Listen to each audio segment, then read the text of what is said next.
நெய் ஊற்றி வறுத்த அரிசி அதை மிக்சியில் போட்டு நல்லா கொஞ்சம் குருணையாக பொடிச்சிட்டு குக்கரில் வேறு ஒரு பாத்திரத்தில் தண்ணி ஊற்றி அதை வேக வச்சுருக்கிறேன்.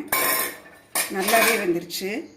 இப்போ இதை நல்லா கரைச்சி விட்டுட்டு அடுத்து வந்து பாலில் இதை கலக்கணும். ஆக்சுவலி பால் ஊற்றியே வேக வைக்கலாம். நான் பொங்கிருங்கிறதுனால கொஞ்சமாக தண்ணி விட்டு அளவாக வச்சு வேக வச்சுருக்கிறேன். அடுப்பில் ஏற்கனவே காய்ச்சின பால் 2 கப்பு ஊற்றி வச்சுருக்கிறேன். அதில் இந்த சுகரை கலந்துடலாம்.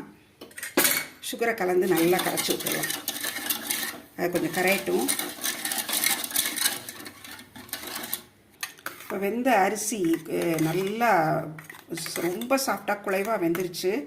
இதில் கொஞ்சம் பால் விட்டு கரைச்சி இதில் ஊற்றிக்கலாம். கொஞ்சம் பால் விட்டு நல்லா கரைச்சிருக்கேன். கட்டி தட்டாது, இருந்தாலும் கொஞ்சம் பால் விட்டு நல்லா கரைச்சிட்டேன். இதை அப்படியே இதில் ஊற்றிடலாம். இந்த அடுப்பில் வச்சுருக்கிற பாலில் ஏற்கனவே சுகர் போட்டு வச்சுருக்கேன் இல்லையா, அதில் இந்த